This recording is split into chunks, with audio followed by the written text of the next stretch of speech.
What's going on, guys? I'm Matt from SBFishingTV here for Mystery Tackle Box. Today we're going to take a look at fishing the punch rig.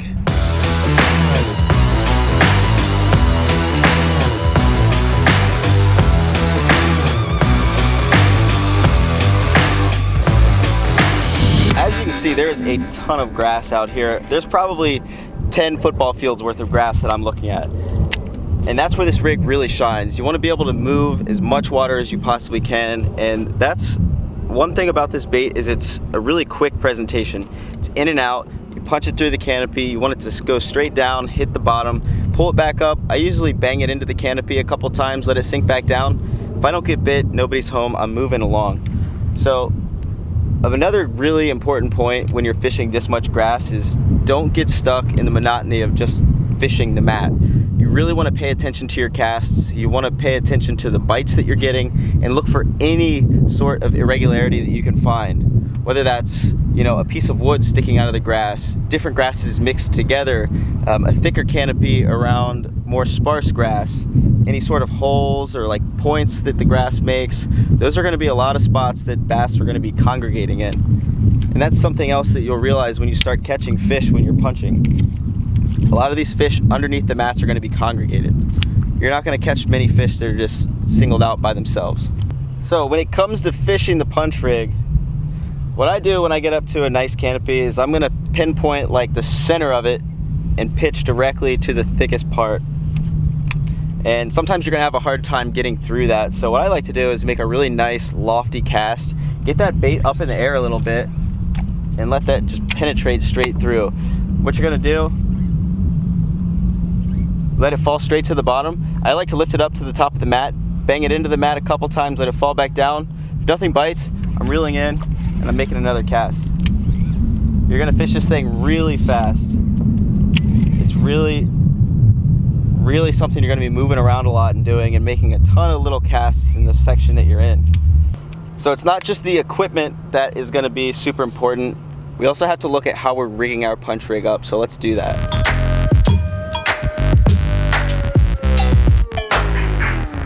So when it comes to rigging up your punch rig, you're gonna need 4 things. So we're gonna start taking a look at the pegs. So I'm using MTB pegs. These things are really nice, high quality. You're not gonna be sliding it down to the weight every cast, and that is something that you definitely don't wanna skimp on. So this is pretty easy to get these bobber stops on. You just slide your line through the metal loop, and then you're just gonna pull like that. Bobber stops there. I usually pull it up a couple feet just so I can have a lot of space to rig this thing up. So after you get that bobber stop on, you're going to want to pick up your weight, slide that on next. Today I'm going to be using the heavy metal punch rig. This is exclusive to Catchco. And these come in 1/2 ounce, 3/4, and 1 ounce.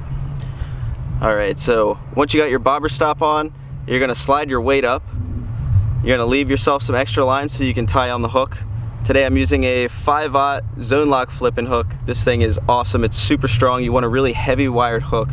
And the most important part of rigging all of this up is making sure that you tie a snell knot. And the reason you want to tie a snell knot is because when you put pressure on that weight, the hook's going to stand straight out, just like that.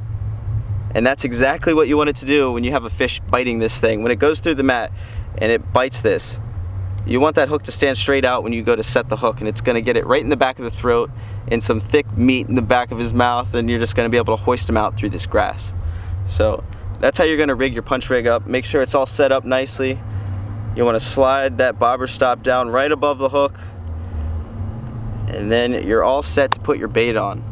I generally recommend a really small, compact bait to get through this grass. You don't want anything with a ton of appendages on it that are going to be getting stuck, and you're going to have to clean it off every time, and also it's going to make it harder to penetrate the mat.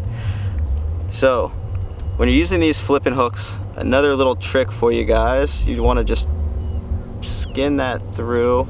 You're going to just go ahead and Texas rig it normally. Make sure you slide it all the way up. And then this is the cool part. Here's a little trick I learned when I was fishing the Delta with a couple buddies. When you're going to hook this beaver style bait, instead of doing it through the center, you can actually do it right on the side in the thicker part. And you don't want that hook to come out at all. You want to keep it 100% weedless. So just make sure it's standing like that. Good to go. It's not going to get stuck at all, and you're going to be able to reuse that plastic more than once. You know, normally if you put it through the center and you catch one fish, the whole bait is just obliterated. But this will give you at least a couple good hook sets on there. Besides the rodent, I'm going to be trying a couple other different baits today. I have the Catchco Wreck and Crawl, which is a really good punching bait. This thing is super versatile. I've been throwing it around quite a bit, catching some really good fish on it. And we also have the Big Bite Baits Yo Daddy. And this is another crawl styled bait. And I like this one because it's pretty aerodynamic when it's coming through the water. All of these appendages just flow straight through the grass. Has a really nice presentation, and the arms or the crawls on here have a ton of action. So a few key times to be punching is, say you were throwing a frog and that frog bite had turned off, or the sun is getting right overhead and these fish are not on the edges, they are in the thick of the mat. That's when you're really gonna need to utilize the punch rig, because honestly there's really no other bait that will do this besides this technique. So as you guys can see, I'm fishing this thing pretty quickly. I'm covering a ton of water and just making different pitches at different parts of these canopies and holes. So what you want to pay attention to is when the fish is hitting, whether that's as soon as it goes through the thickest part of the canopy, towards the edge of the canopy, in the holes. It's going to give you an idea as to where those fish are hanging out. And when they do bite, generally you're going to punch through that canopy, it's going to go straight to the bottom. They'll either hit it on the fall or when it hits the bottom. So when you get the bite, it's going to feel like pressure a lot of the time. Sometimes you're going to feel the line slowly swimming off, but most of the time they're just going to absolutely clobber this thing. And what you want to do, instead of dropping the line and then setting the hook, as soon as you feel that pressure, you just want to rear into the rod and start cranking them in. So the problem is if you drop the line, basically what's going to happen is when you're fishing these super heavy tungsten weights, is when you drop it, that fish is going to feel that weight and it's going to come right out of his mouth. Whereas if you feel the pressure and you just straight pull through, that hook's going to do exactly what I showed you earlier. It's going to stand out like that, catch the fish in the roof of the mouth, and then he's yours. Alright my friends, that's it for the punch rig today. I hope you enjoyed these tips and tricks. If you want to see more videos just like this one, make sure you go over to Mystery Tackle Box's YouTube channel, subscribe to them there. And if you want awesome baits like this punch rig sent to your house every single month, head over to MysteryTackleBox.com and get your subscription for as low as $15 a month.